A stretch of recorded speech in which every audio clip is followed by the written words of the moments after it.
Good morning, dear students.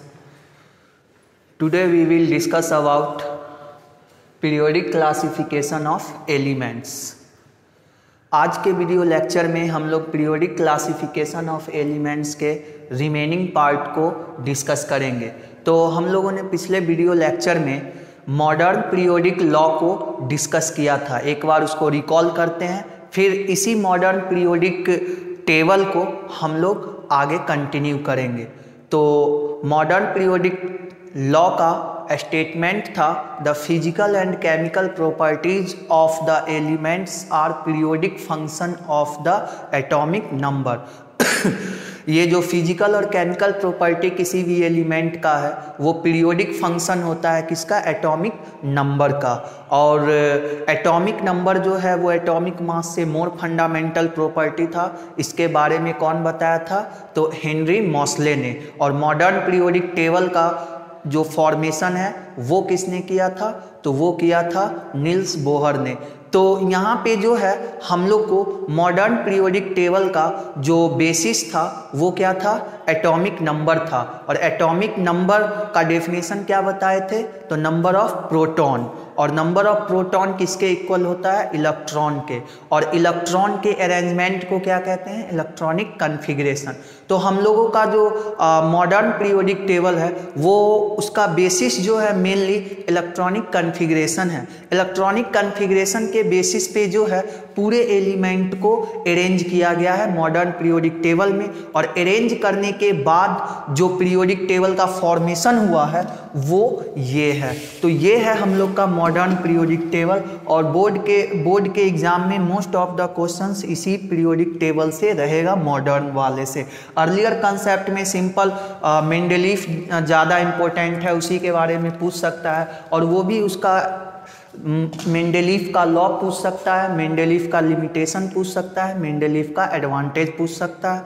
तो उसको थोड़ा अच्छे से ध्यान में रखना है।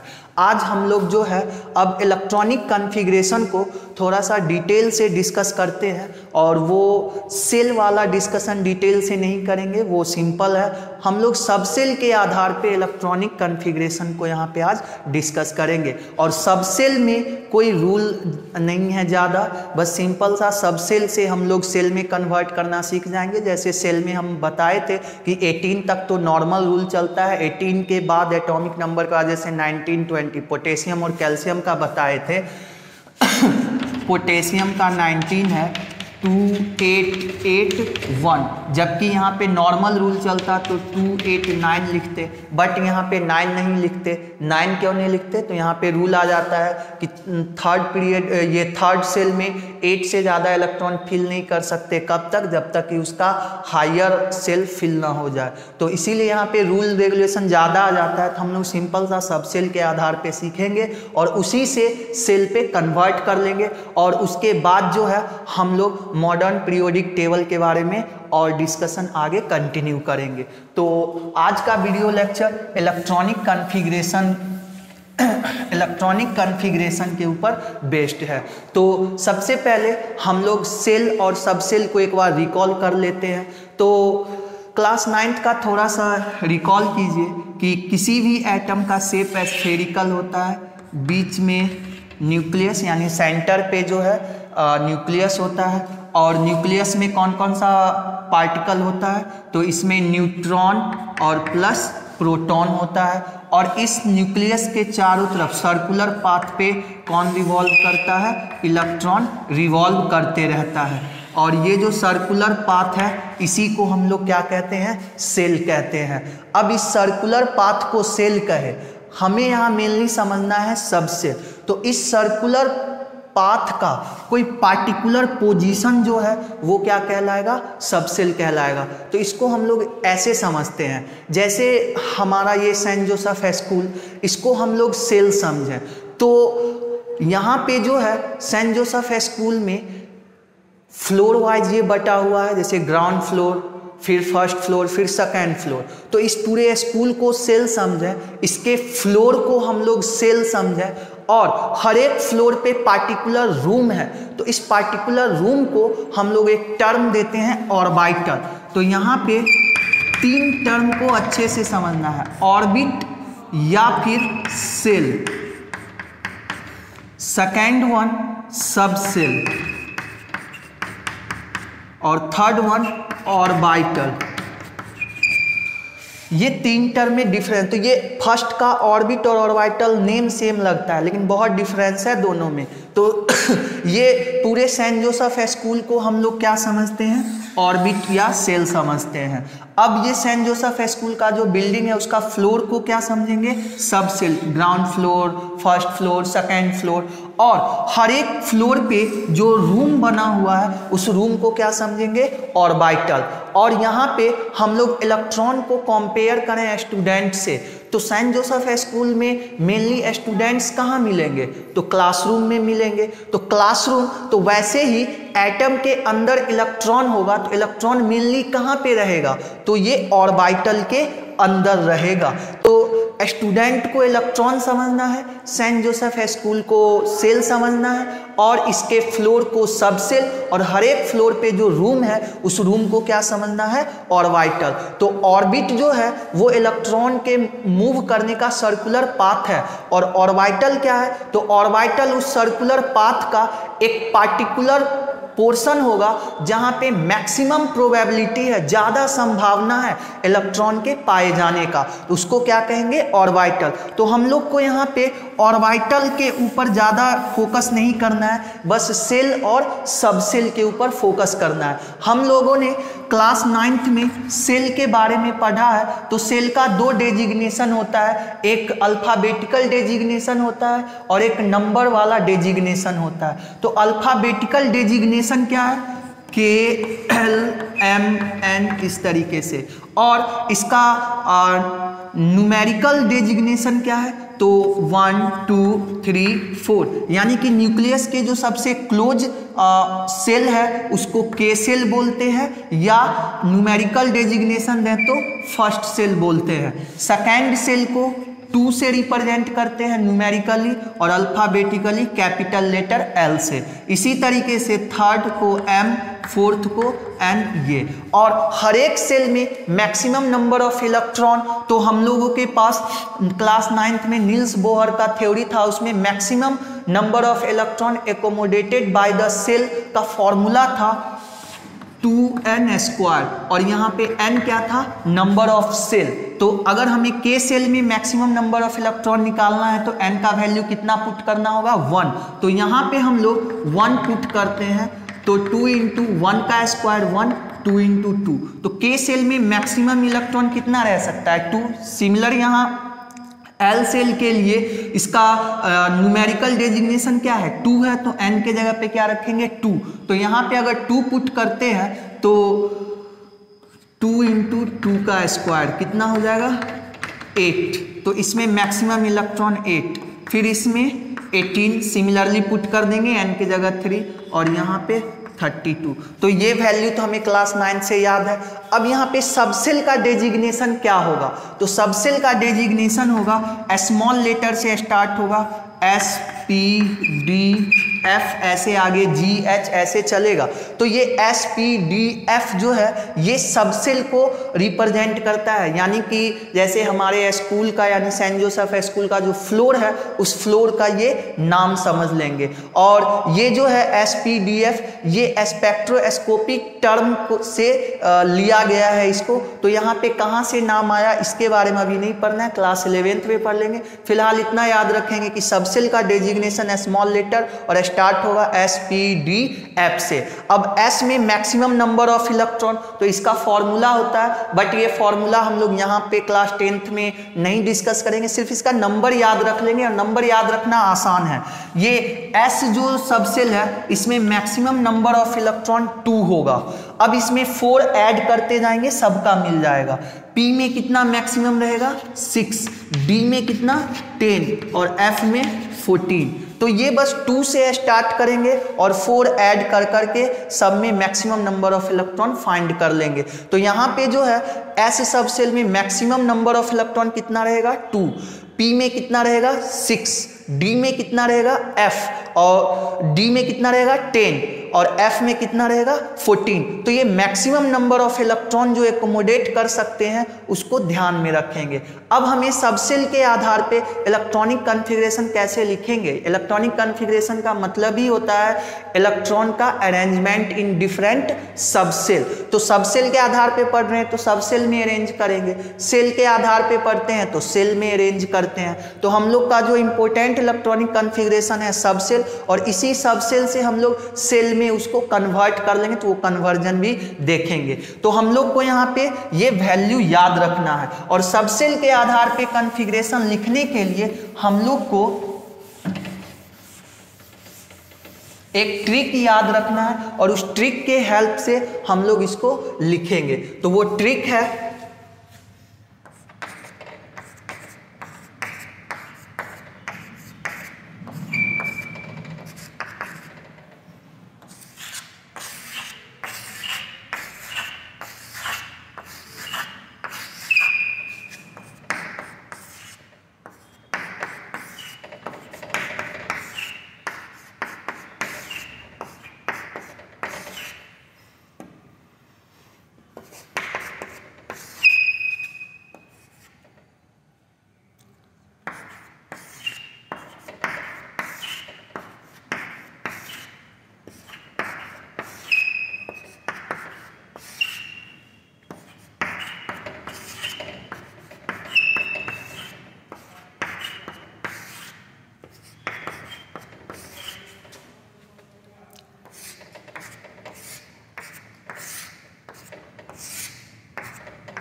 ठीक है। ये ट्रिक इस फिगर को बना लेना। कैसे बनाएंगे, तो बनाना बहुत आसान है इसको। यहाँ पे सबसे पहले सबसेल में कौन आता है, S आता है, तो 1S से शुरू करेंगे और 7S तक लिख लेंगे। 1S 2S 3S 4S 5S 6S 7S।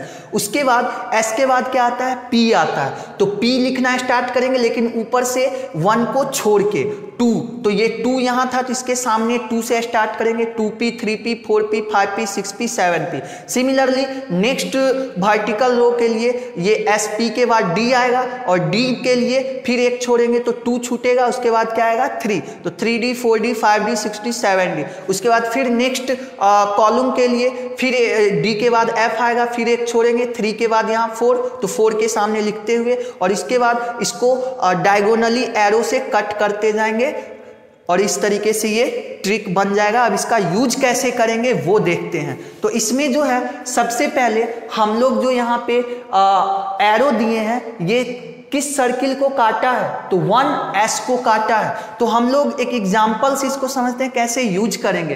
तो हम लोग चाहते हैं सोडियम का इलेक्ट्रॉनिक कॉन्फ़िगरेशन सबसेल के आधार पे लिखने के लिए। तो सोडियम को लिखने के लिए, तो सोडियम का एटॉमिक नंबर कितना होता है, 11।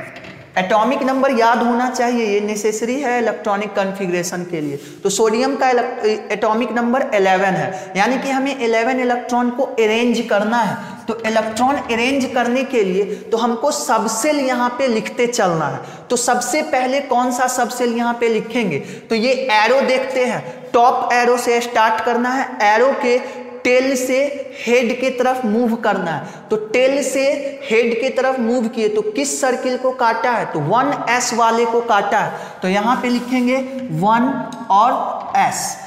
अब इसमें जो है S सबसेल में मैक्सिमम इलेक्ट्रॉन कितना एकोमोडेट हो सकता है, तो S में मैक्सिमम इलेक्ट्रॉन जो है 2 एकोमोडेट हो सकता है। तो यहाँ पे जो है लिख देते हैं हम मैक्सिमम इलेक्ट्रॉन जो एकोमोडेट होगा, S में 2, P में भी, P में 6 4 4 ऐड करते जाना है, बताए थे अभी, D में 10 और F में 14, वो नंबर याद रखना है। तो S में मैक्सिमम इलेक्ट्रॉन कितना एकोमोडेट होगा, 2 होगा, और हमारे पास इलेक्ट्रॉन है कितना, 11। तो मैक्सिमम से ज़्यादा तो नहीं रख सकते, लेकिन उससे कम तो रख ही सकते हैं। तो S में जो है हमारे पास 11 है, लेकिन ज़्यादा से ज़्यादा 2 ही रख सकते हैं। तो 2 को यहाँ पे एकोमोडेट कर देंगे, लेकिन उस 2 को लिखेंगे कहाँ, तो ये S के हेड पे 1S 2 लिखेंगे, ठीक है।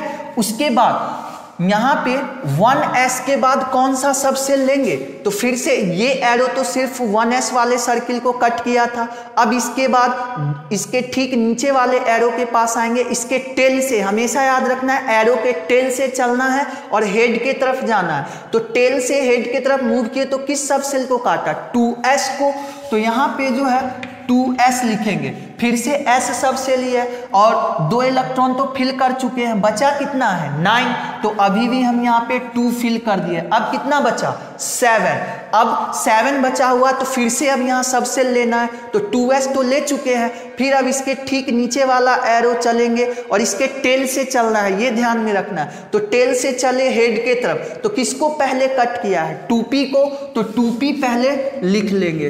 अब p में मैक्सिमम कितना रख सकते हैं 6, लेकिन हमको फिल कितना करना है 7, तो यहाँ पे हम लोग जो है 6 फिल कर दिए। अभी भी हमारे पास एक इलेक्ट्रॉन फिल करना बाकी है, तो हम इस 2p के बाद जो है नेक्स्ट पे जाएंगे 3s। अब s में मैक्सिमम कितना हो सकता है 2, लेकिन हमारे पास तो 1 ही है, तो मैक्सिमम से कम तो इलेक्ट्रॉन फिल कर ही सकते हैं, तो इसके ऊपर में क्या लिख दिए 1 लिख दिए। तो इस तरीके से हमारा 11 इलेक्ट्रॉन खत्म हो गया। तो जब इलेक्ट्रॉन फिल करना खत्म हो गया तो यहाँ से सब सेल लेना भी हम लोग छोड़ देंगे, और ये हो गया सब सेल के आधार पे इलेक्ट्रॉनिक कॉन्फ़िगरेशन। और यहाँ पे जो है इसमें से 1s2 जो लिखे हैं इसका सिग्निफिकेंस समझते हैं। इसमें ये 1 क्या है, s तो समझ ही रहे हैं, और इसके ऊपर 2 जो लिखे हैं 2 भी समझ रहे हैं कि 2 नंबर ऑफ इलेक्ट्रॉन फिल किए हैं, कितना इलेक्ट्रॉन है, और ये s क्या बता रहा है सब सेल को। बट यहाँ पे ये आगे में 1 क्या आ रहा है, तो ये 1 जो है ये सेल को बता रहा है। ये जो s सब सेल है वो किस सेल का पार्ट है, तो फर्स्ट सेल इट मीन्स के सेल, यानी कि ये के सेल का s सब सेल है। इसी तरीके से यहाँ पे 2s2 लिखे, तो s तो समझ ही रहे हैं सब सेल है, 2 तो समझ ही रहे हैं इलेक्ट्रॉन है, बस ये 2 आगे में 2 क्या लिखा हुआ, तो ये हमें बताता है सेल को। तो ये किस सेल का s सब सेल है, तो सेकेंड सेल कौन है L है। इसी तरीके से हम लोग यहाँ पे 2p6 लिखे हैं, तो p तो सब सेल है, 6 तो नंबर ऑफ इलेक्ट्रॉन है, लेकिन ये 2 क्या है, तो ये सेल का डेजिग्नेशन है। तो इसके आगे में जो ये लिखा हुआ रहता है ये 2, इसके आगे में ये 2, और यहाँ पे जो है ये 1 जो है, ये तीनों ही जो है क्या बताता है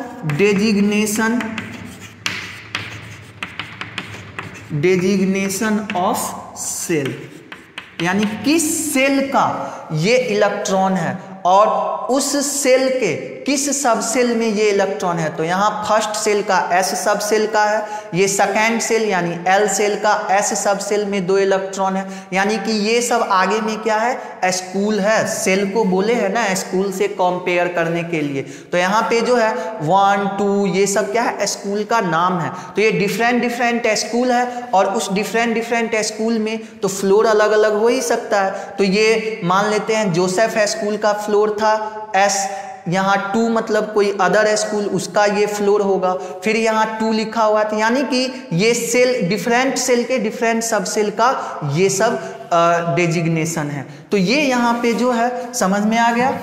इसी तरीके से एक और एग्जाम्पल हम लोग लेते हैं, पोटेशियम का लिखते हैं 19। तो फिर से स्टार्ट करेंगे टॉप से 1s, s में मैक्सिमम 2, फिर 1s के बाद डाउन एरो को टेल से हेड के तरफ तो 2s, फिर इसमें 2s के बाद देखिए 2p आया, 2p6, 2p के बाद कौन आया 3s2। अभी भी हमारे पास कितना इलेक्ट्रॉन फिल हुआ है 2 + 2 4 + 6 10 + 2 12।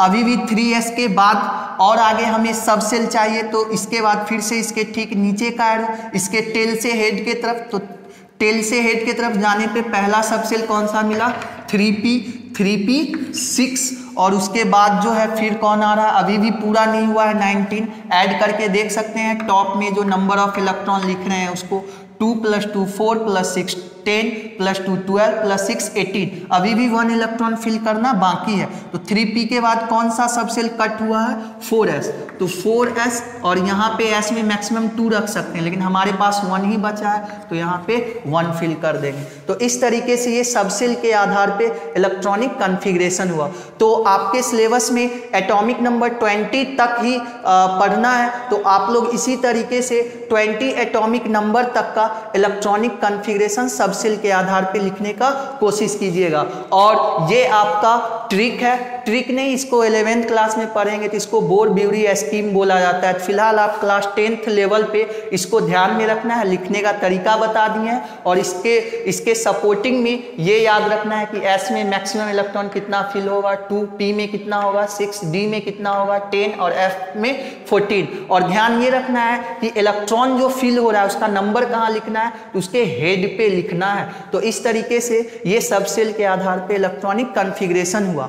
और अभी हम लोगों ने एक और डिस्कशन को बोला था करेंगे, वो कि सब सेल को सेल के आधार पे कैसे कन्वर्ट करेंगे। जैसे ये सब सेल लिखा हुआ है तो इससे हम लोग सेल के आधार पे कैसे इलेक्ट्रॉनिक कॉन्फ़िगरेशन में कन्वर्ट करेंगे। तो यहाँ पे कन्वर्ट करना बहुत आसान है। ये देखिए हेड पे तो इलेक्ट्रॉन का नंबर लिखा हुआ है ये 2, अब ये 1 क्या है, सेल को रिप्रेजेंट कर रहा है, तो ये फर्स्ट सेल है। फर्स्ट सेल में ये हेड पे 2 लिखा हुआ, इसका मतलब है ये फर्स्ट सेल का भी इलेक्ट्रॉन है और S सब सेल में भी ये इलेक्ट्रॉन है। तो यहाँ पे फर्स्ट सेल में कितना इलेक्ट्रॉन है, 2 है। और कहीं आगे में डेजिग्नेशन में 1 लिखा हुआ है क्या, कहीं नहीं है। तो यहाँ पे सिर्फ ये 1 एक ही जगह लिखा हुआ है और इसके हेड पे कितना इलेक्ट्रॉन है, 2 है। तो इसको सेल में कन्वर्ट करने के लिए तो पहले लिख दिए K और इसके नीचे क्या लिख दिए, 2।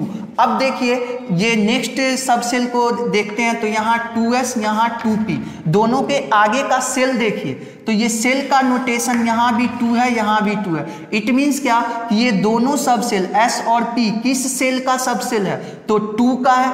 2 मतलब L सेल, ये तो न्यूमेरिकल डेजिग्नेशन है ना, तो इसको अल्फाबेटिकल डेजिग्नेशन में चेंज करेंगे तो K के बाद क्या आता है, L। अब यहाँ पे कितना इलेक्ट्रॉन है, 2, और यहाँ पे 6, तो दोनों को ऐड कर लेंगे तो 2 + 6 कितना होगा, 8, तो L में कितना आएगा, 8 आएगा। फिर से सिमिलर बढ़ेंगे तो यहाँ भी इसके आगे 3 है, यहाँ भी इसके आगे 3 है। तो जैसे 3 3 वाला मिला तो इसके हेड पे जो लिखा हुआ नंबर ऑफ इलेक्ट्रॉन है उसको ऐड कर लेंगे। और थर्ड सेल का अल्फाबेटिकल डेजिग्नेशन क्या होगा, तो KLM, कितना हुआ, 2 + 6 8। अब यहाँ पे फोर्थ, तो फोर्थ तो एक ही जगह है और 4 के लिए अल्फाबेटिकल डेजिग्नेशन N, और इसके हेड पे कितना है, 1। तो ये कन्वर्ट हो गया सेल के आधार पे, यानी सब सेल के हेल्प से सेल में कन्वर्ट कर दिए। और यहाँ सब सेल से सेल में कन्वर्ट करेंगे तो ज़्यादा कोई रूल रेगुलेशन नहीं है।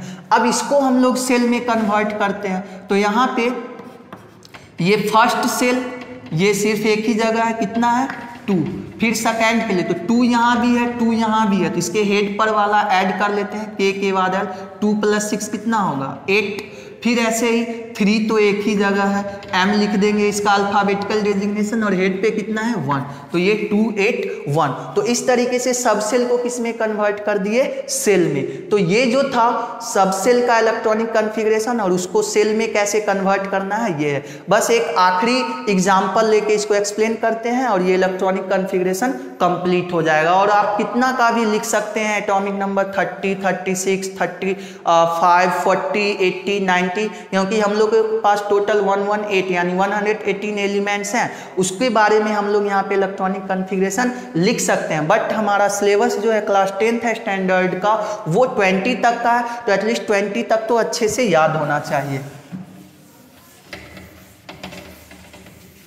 अब हम लोग जो है एल्युमिनियम का इलेक्ट्रॉनिक कॉन्फ़िगरेशन लिखते हैं। एल्युमिनियम का एटॉमिक नंबर कितना होगा, तो वीडियो पॉज करके इसको याद कीजिए एल्युमिनियम का, और उम्मीद है याद ही होगा। ये एल्युमिनियम का एटॉमिक नंबर 13।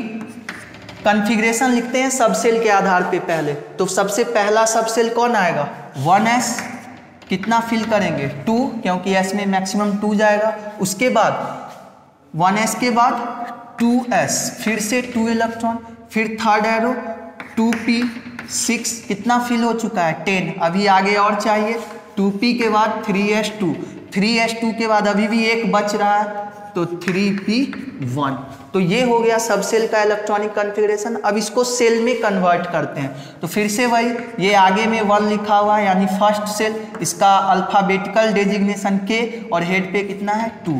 फिर यहाँ सेकेंड सेल तो k के बाद l और ये 2 तो दो जगह है 2, इसके हेड पे कितना कितना इलेक्ट्रॉन है 2 और 6, तो 2 + 6 कितना होगा 8। फिर से ये थर्ड सेल आया, थर्ड सेल का डेजिग्नेशन m और हेड पे कितना है 2 + 1 3। तो इस तरीके से ये एल्युमिनियम का सब सेल के आधार पे इलेक्ट्रॉनिक कॉन्फ़िगरेशन और ये जो है सेल के आधार पे इलेक्ट्रॉनिक कॉन्फ़िगरेशन है। तो ये इलेक्ट्रॉनिक कॉन्फ़िगरेशन आपको याद रखना है ताकि हम लोग जो है मॉडर्न पीरियोडिक टेबल में जो आगे का डिस्कशन करेंगे कि किसी भी एलिमेंट का पीरियोडिक टेबल में पोजीशन क्या है। जैसे यहाँ पे ये मॉडर्न पीरियोडिक टेबल है, इसमें जो है कैल्शियम को यहीं पे क्यों रखा गया है, एल्युमिनियम को यहीं पे क्यों रखा गया, इसका पोजीशन एक्सप्लेन करने के लिए ये इलेक्ट्रॉनिक कॉन्फ़िगरेशन आना चाहिए और सबसेल वाला वो ज़्यादा इम्पोर्टेंट होगा। जैसे यहाँ पे ये कार्बन है तो मन में आ रहा होगा ये क्वेश्चन कि कार्बन को यहीं पे क्यों रखा गया, कार्बन को यहाँ भी रख सकते थे, कहीं भी जिगजैग पैटर्न में इसको अरेंज कर सकते थे, तो ऐसा नहीं है। इसको हम लोग जो है नेक्स्ट वीडियो में एक्सप्लेन करेंगे। आप लोग जो है इलेक्ट्रॉनिक कॉन्फ़िगरेशन 20 एटॉमिक नंबर तक का प्रैक्टिस कर लीजिएगा और उसका सब सेल पे लिख के सेल में कन्वर्ट कीजिएगा। तो उम्मीद है आप लोग को इलेक्ट्रॉनिक कॉन्फ़िगरेशन समझ में आ गया होगा। Thank you very much.